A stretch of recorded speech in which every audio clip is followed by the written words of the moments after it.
চিশতিয়া সাবিরা তরিকা একটা ওজিফা জিকির আছে যা আপনারা মাঝে মাঝে শুনে থাকেন।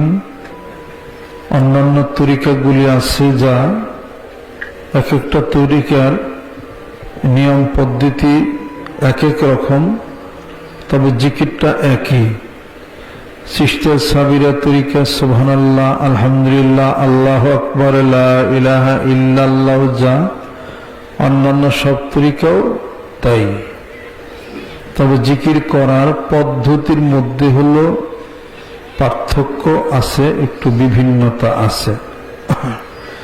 কেউ এক জুরবি জিকির করি, দুই জুরবি জিকির করি, তিন জুরবি জিকির করি, চার জুরবি জিকির করি, কেউ এক লতিফার জিকির করি, কেউ 6 লতিফার জিকির করি, কেউ 10 লতিফার জিকির করি। 6 লতিফার জিকির কাদরিয়া তরিকাতে করানো হয়। নফসের, খুফি, আকফা, রুহু, কলব। হযরত আব্দুল কাদের জিলানী রহমতুল্লাহ আলাইহি থেকে একটি সাধনা জিকির করার পদ্ধতি তিনি এইভাবে বর্ণনা করছেন। এটা হলো কাদরিয়া তরিকা।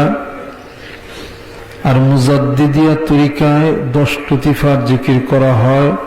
নফসের, খুফি, আকফা, রুহু, কলব, আব, আতশ, খাক, বাদ। এই হলো 6, 4, 10 লতিফা। আর চিশতিয়া সাবিরিয়া তরিকায় 1 লতিফার জিকির করা হয়। ডাইনে রুহু, বামে কলব। লা ইলাহা ইল্লাল্লাহ। বিভিন্ন তরিকার জিকিরের পদ্ধতি, সাধনার পদ্ধতি একটু ভিন্ন রূপ রয়ে গেছে, কিন্তু জিকিরের মধ্যে, কলেমার মধ্যে কোনো বিভিন্নতা নাই। লা ইলাহা ইল্লাল্লাহ, লা ইলাহা ইল্লাল্লাহ, সুবহানাল্লাহ, সুবহানাল্লাহ। কেউ বলছেন যে তুমি সুবহানাল্লাহ জিকির যখন করো, লা ইলাহা ইল্লাল্লাহ জিকির যখন করো, তখন তোমার ভিতরে যে লতিফা গুলি আছে, এই লতিফা থেকে তুমি ঘুরিয়া নিয়ে আসো। আর একটা লতিফা যা আছে, এটা সব তরিকারই একই জায়গার মিল। এটা হলো কলব লতিফা। কলব লতিফা এটা হলো অতীন্দ্রিয়। কলব লতিফাকে বলা হয় অতীন্দ্রিয়। যতগুলো জিকির হোক, লতিফাই হোক, ঘুরা ঘুরা আসার পরে শেষে কলব লতিফার মধ্যে এসে জমা হয়। যেমন লা ইলাহা ইল্লাল্লাহর জিকিরটা কাদরিয়া তরিকায় এইভাবে বলা হয়। চক্ষু বন্ধ করে মাথাটা নিচে করবেন, যতটুকু নিচেতে আসে মাঝ বরাবর। নফসের দিকে মাথাটা নিতে হবে। তারপরে নিঃশ্বাসের সঙ্গে জিকিরটা টাইনা উঠিয়া ডান দিকে নিয়ে বাম দিকে আনতে হবে। কাদরিয়া তরিকায় আব্দুল কাদের জিলানী রহমতুল্লাহ আলাইহি এই তরিকায় যারা জিকির করেন, আপনারা এইভাবে তারা করেন। লা ইলাহা ইল্লাল্লাহ, লা ইলাহা ইল্লাল্লাহ, এইভাবে করে কাদরিয়া তরিকায় আবার এমনি করে জিকির করা হয়। এটা হলো 6 লতিফার জিকির। নফসের, খুফি, আকফা, রুহু, কলব। আর আমরা যারা চিশতিয়া সাবিরিয়া তরিকায় যারা জিকির করি, তারা 1 লতিফার জিকির করি। ডান দিকে মাথাটা ঘুরিয়ে আনেন, ডান কাঁধের দিকে যতটুকু যায়। লা ইলাহা, সিনার মাঝখান দেয় না, বাম দিয়ে কলবের মধ্যে সজোরে ধাক্কা দিয়া জিকিরটা কলবের মধ্যে ঢুকায় দিবেন। লা ইলাহা, ডান দিক থেকে বাম দিকে এই জিকিরটা আমরা এটা করি। এই জিকির করার এই পদ্ধতি এগুলো কোরআন হাদিস শরীফের মধ্যে এগুলো নাই, পাইবেন না।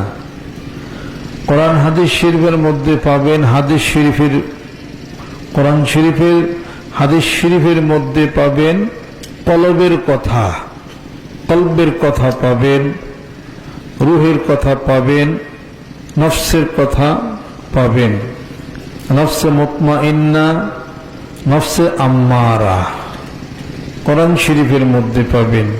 ইয়া আইয়াতুহান নাফসুল মুতমাইন্নাহ ইরজিই ইলা রাব্বিকি রাদিয়াতাম মারদিয়াহ ফাদখুলি ফি ইবাদি ওয়াদখুলি জান্নাতি। এই নফসে মুতমাইন্নাহ কোরআন শরীফের মধ্যে আছে। ইন্নান নাফসা লাআম্মারাতুম বিসসু, নফসে আম্মারার কথা কোরআন শরীফের মধ্যে আছে। রূহের কথা আছে, ইয়াসআলুনাকা আনির রূহি কুলির রূহু মিন আমরি রাব্বি। এই যে আমরা বলি নফসের খফি আকবা রুহ কলব, এই সবই কিন্তু দেহের মধ্যে আছে। এগুলো কি পীর মাশায়েখ বুজুর্গানে দিন ওনারা কি বানাইছেন? অনেকে মনে করি যে এগুলো বানাইছে, বানান নাই। এই যে নফসের কথা কোরআন শরীফের মধ্যে আছে, নফসে মুতমাইন্না, নফসে আম্মারা, রুহের কথা আছে। ইরশাদ হচ্ছে কোরআন শরীফের মধ্যে, অফি আনফুসিকুম আফালা তুবসিরুন। সবকিছু কোরআন শরীফের মধ্যে আছে। কলবের কথা আছে কোরআন শরীফের মধ্যে। ইরশাদ হচ্ছে ফি কুলুবিহিম মারাদুন ফাযাদাহুমুল্লাহু মারাদা।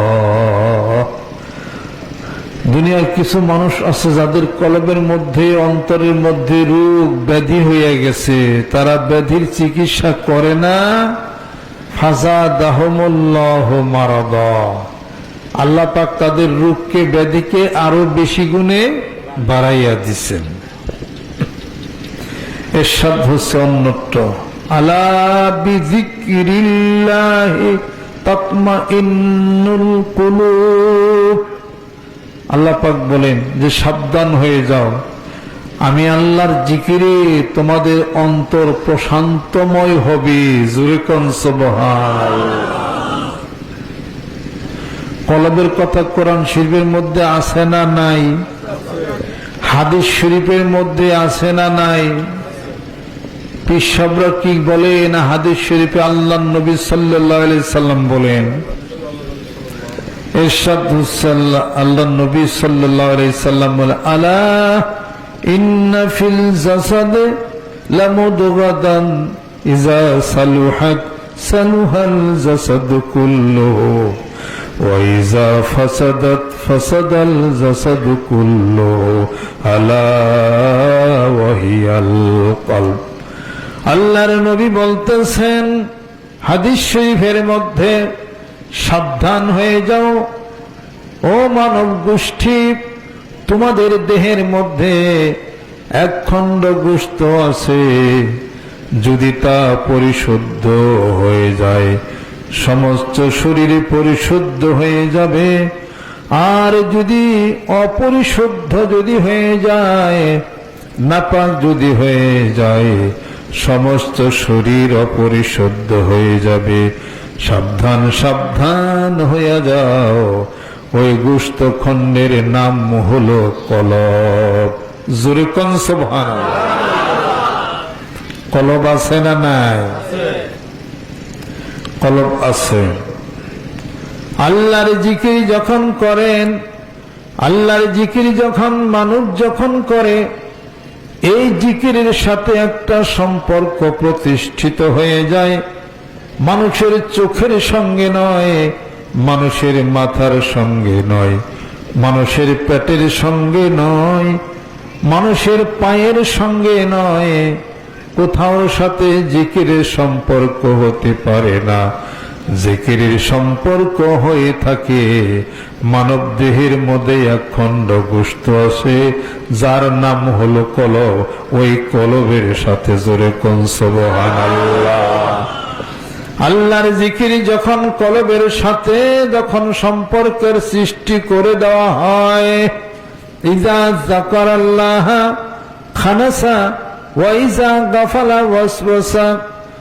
আশ-শাইতানু জাসিমুন আলা কলবি বনি আদম।